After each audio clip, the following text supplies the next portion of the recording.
یا کوئی کام کر رہا تھا تو کچھ مٹی زیادہ لگ گئی ہے، تو آپ جتنی مرضی جتن کریں وہ کسی کو ملنے کے لیے تیار کیوں؟ وہ اس لیے کہ وہ سمجھتا ہے جب تک صفائی نہ ہو بندہ اپنے آپ کو خود آسانی میں محسوس نہیں کرتا۔ میری بات کی سمجھ آ رہی ہے آپ حضرات کو؟ جس کا بٹن ٹوٹ جاتا ہے نا محفل میں، اس کی ساری توجہ محفل پہ نہیں ہوتی، اپنے بٹن پہ ہی ہوتی، حالانکہ کوئی بھی نہیں دیکھ رہا، کسی کو پتہ بھی نہیں، لیکن وہ بار بار غور کرتا ہے کہ یار ایک بٹن میرا کام ہے، کسی کی نظر پڑے گی تو کوئی کیا سوچے گا، اور گھر جا کے بھی وہ پریشان ہوتا ہے کہ تم نے یہ کیا میرے ساتھ سلوک کیا، آج مجھے وہ والی ویسٹ کوٹ دے دی جس کے 3 بٹن ہی کوئی نہیں تھے۔ میری بات کو سمجھیے گا، یہ اور آپ جتنے مرضی بڑے ہیں آپ اپنے آپ کو بڑا محسوس نہیں کرتے۔ کپڑے ان دھلے پڑے تھے، دھونے والے تھے، حضور گھر تشریف لے آئے۔ اللہ کے رسول صلی اللہ علیہ وسلم نے فرمایا عائشہ انہیں دھو ڈالو۔ کپڑے جب دھل جاتے ہیں تو اللہ کی تسبیح کرنے لگ جاتے ہیں، یہ جب دھل جاتے ہیں تو اللہ کی تسبیح کرتے ہیں۔ صفائی ایک بڑا ضروری کام ہے، اور نبی پاک صلی اللہ علیہ وسلم نے اس کو پسند کیا ہے۔ ایک شخص حضور کے قریب سے گزرا تو اس نے بکھرے ہوئے اس کے بال تھے اور بڑے اس کے پراگندہ حالت تھی۔ کچھ لوگ آرٹیفیشل درویش بھی بن جاتے ہیں، میک اپ کر کے بھی درویش بن جاتے ہیں، یعنی بلا سارا کچھ گھر میں پڑا ہے لیکن کہتے نہیں میں درویش ہو گیا ہوں، تو اس کو بھی شریعت پسند نہیں کرتی۔ تو صحیح ستہ کے اندر یہ روایت موجود ہے کہ نبی کریم صلی اللہ تعالی علیہ وسلم کے پاس سے وہ شخص گزرا تو حضور نے بلا لیا اور بلا کر کے فرمایا یہ کیا حال بنایا ہوا ہے، تیرے کپڑے کس طرح کے، کنگھی کیوں نہیں کی؟ تو اس نے اس کی حضور بس وہ سرکار فرمانے لگے تیرے اوپر تو اللہ کا بڑا فضل نہیں، بڑی خیر نہیں، رب نے بڑا مال عطا کی؟ حضور بالکل ہے۔ تو محبوب فرمانے لگے جا پھر جا کے اچھے کپڑے پہن، رب جب فضل کرتا ہے تو اس کا اثر دیکھنا پسند فرماتا ہے۔ پھر یہ جان بوجھ کے اس طرح کا رویہ تو نہ اپنا کہ کسی کو پتہ نہ چل جائے میرے پاس پیسے ہیں، ایسے نہ کر۔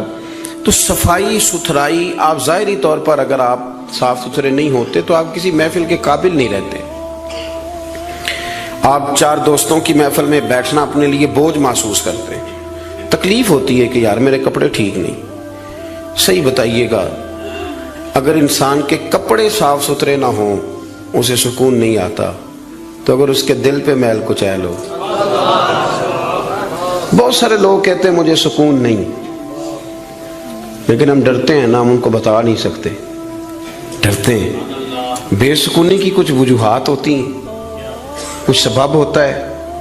آپ کے کپڑے میلے تھے تو آپ بے سکون تھے، تو اگر آپ کا دل میلا کچیلا ہے نا، روح پہ کوئی دھبا لگ گیا ہے، یہ دھبے ہوتے ہیں۔ حسد ایک دھبے کا نام ہے، عداوت ایک دھبا ہے، تکبر ایک دھبا ہے، یہ سارے دھبے ہیں۔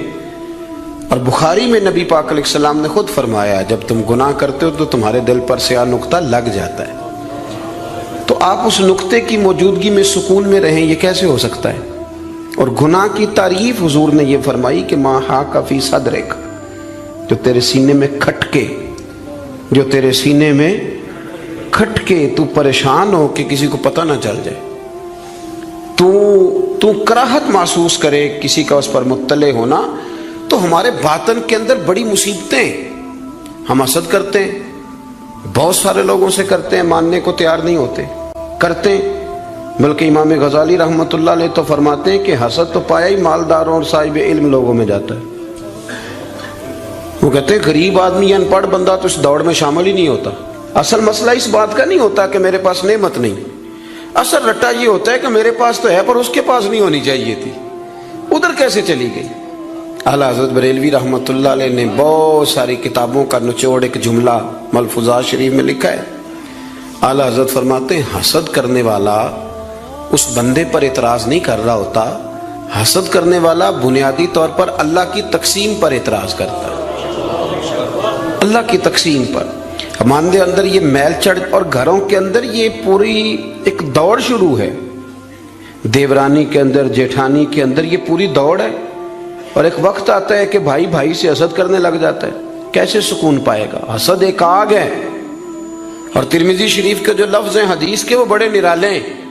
نبی پاک صلی اللہ علیہ وسلم نے فرمایا حسد نیکیوں کو یوں کھا جاتا ہے جیسے خشک لکڑی کو آگ کھا جاتی، یعنی وہ کھائی جاتی ہے، لکڑی کی اپنی کوئی حیثیت باقی، تھوڑی دیر پہلے وہ لکڑی تھی اور اب وہ خاک ہے، حسد کھا جاتا ہے۔ تو اور پھر مزے کی بات یہ کہ یہاں حضور نے ایک اور بھی بات بیان کی، میں حسد نیکیوں کو کس کو کھاتا ہے؟ اس کا مطلب ہے حسد کرنے والے نیک بھی ہوتے ہیں، نیک لوگ بھی حسد، یہ سرکار نے فرمایا ہے نا، حسد نیکیوں کو، اس کا مطلب ہے یہ حسد کرنے والے کچھ نہ کچھ نیک بھی ہوتے ہیں، نیکیاں بھی کرتے رہتے ہیں، حسد بھی کرتے رہتے ہیں، تو وہ ہوتا یہ ہے کہ وہ ساتھ ساتھ ضائع ہوتی ہے۔ حسد نہ کریں، رشک کریں، رشک کریں۔ آپ کہیں کیا بات ہے؟ جناب عائشہ صدیقہ رضی اللہ تعالیٰ عنہ فرماتی ہے میں نے ساری زندگی سیدہ خدیجہ الکبریٰ پہ رشک کیا ہے۔ کیا بات تھی اس عورت کی، ان کا رنگ بھی زیادہ گورا نہیں تھا، سرکار سے عمر بھی کچھ زیادہ تھی، 2 دفعہ پہلے نکاح بھی ہو چکا تھا، پر کیا قابل رشک بی ہے کہ جسے اپنی ساری حیات ظاہرہ میں میرے نبی پاک نے یاد کیا ہے۔ اب رشک کریں، کہیں کیا بات ہے، اللہ اسے دیا تو مجھے بھی دے، رشک سے۔ کنز الاموال میں حدیث ہے، حضرت عائشہ صدیقہ رضی اللہ تعالیٰ عنہ فرماتی ہیں دوپہر کے وقت نبی پاک صلی اللہ علیہ وسلم کے صحابہ حضور سے ملنے نہیں آتے تھے، دوپہر کے کھانے کے بعد سرکار آرام کرتے تھے، کیلولہ فرمایا کرتے تھے۔ ایک بوڑھی آ گئی ملنے، اس وقت صحابہ نہیں آتے تھے، بوڑھی آ گئی اور دروازے پہ آ کے جب اس نے اپنی آواز نکالی نہ، پوچھا کون ہے، تو اس کی آواز، کچھ آوازیں بندہ بڑا ان کا شناسا ہوتا ہے نا، وہ بڑی ذرا ٹھہر جا مؤذن میرا دل دھڑک رہا ہے، وہ کہیں کعبہ گر نہ جائے تیری شوخ اور مست اذاں سے، کچھ آوازیں بندے کے کان میں پڑتی ہیں تو مزہ آتا ہے نا۔ تو وہ خاتون باہر جب بولی تو سرکار دو عالم علیہ السلام آرام فرماتے فٹافٹ اٹھ گئے، حضور نے دروازہ کھولا، بوڑھی کو بٹھایا، کھانا کھلایا، دیر تک وہ باتیں کرتی رہی، سرکار جواب دیتے رہے، اور جناب عائشہ صدیقہ کہتے ہیں لوگ پہلے بھی بڑے آتے تھے پر آج ذرا انداز نرالا تھا، حضور نے بڑی محبت کی، جانے لگی تو حضور نے تحفے بھی بڑے ہی دیے، میرے کریم نے بڑا ہی پیار کیا، بڑا نوازا۔ میرے دل میں خیال آیا کہ یہ خاتون جاتی ہے، حضور بھی جائیں گے، رات کو واپس لوٹیں گے تو میں پوچھوں گی یہ کون تھی، لیکن وہ چلی گئی، حضور تو لیٹ گئے اور گہری سوچ میں چلے گئے۔ جناب عائشہ کہتے ہیں میں قربان جاؤں، میں قریب گئی، قدموں میں بیٹھ کے عرض کی حضور دنیا تو پہلے بھی بڑی آتی ہے، یہ بی بی کون تھی؟ تو میں نے بات کی تو حضور رو پڑے، اٹھ کے بیٹھے، سرکار فرمانے لگے عائشہ یہ بی بی میری پہلی زوجہ سیدہ خدیجہ الکبریٰ کی سہیلی تھی، ان کی سہیلی تھی یہ عائشہ، خدیجہ کے دور میں آتی تھی، خدیجہ کھانا کھلاتی تھی، وقت دیتی تھی، پیار کرتی تھی۔ فرمایا آج میں نے اس روایت کو زندہ کیا، حسن العہد من الایمان، تعلق اچھے طریقے سے نبھا دینا یہ بھی ایمان کا حصہ ہے۔ حضرت عائشہ اس کو بیان کر رہی ہیں، آپ دیکھیں صحابہ ایک دوسرے کی شان بیان کرتے ہیں۔ حضرت عائشہ صدیقہ سے پوچھا گیا، بخاری مسلم دیکھیے، توجہ ہے میری بات پر؟ حضرت عائشہ صدیقہ سے کسی نے پوچھا نبی پاک صلی اللہ علیہ وسلم کو سب سے زیادہ پیارا کون؟ جناب عائشہ صدیقہ سے پوچھا سب سے زیادہ پیارا کون؟ تو جناب عائشہ کہنے لگی یہ صاف ستھری بات ہے، سیدہ فاطمہ الزہرا۔ اس شخص نے فوراً پوچھا، مشکات دیکھیے اٹھا کے، اس نے پوچھا جی مردوں میں؟ تو آپ نے فرمایا فاطمہ کے شوہر علی المرتضیٰ۔ فوراً ایک دوسرے کی شانیں بیان ہو رہی ہیں، ایک دوسرے کی عظمتوں کا تذکرہ ہو رہا ہے۔ مولا علی شیر خدا کرم اللہ تعالیٰ وجہ الکریم فرمایا کرتے تھے میں تمہیں بتاؤں سب سے بہادر کون ہے؟ حضور بتائیے، فرمایا ابو بکر صدیق۔ فرماتے وہ بدر کی رات جب حضور کے چھپر شریف کا پہرا دینا تھا، چھپر کا پہرا دینا تھا حضور کے چھپر شریف کا، تو بڑا مشکل کام تھا، کون وہاں کھڑا ہو؟ تو فرماتے ہیں لوگ ابھی سوچ رہے تھے کہ وہاں کون جائے گا، سوچ رہے تھے کہ کون جائے گا، لیکن ابو بکر تلوار لے کے کھڑے ہو گئے، کہنے لگے کوئی اور کیوں جائے گا، میں حضور کے اس چھپر شریف کی پہرے داری کروں۔ تو ایک دوسرے کی تعریفیں کر رہے ہیں، ایک دوسرے کی فضیلتیں بیان کر رہے ہیں، یہ رشک کرتے تھے۔ حسد ہمارے ہاں نا کر تعریف ہی رہے ہوتے ہیں،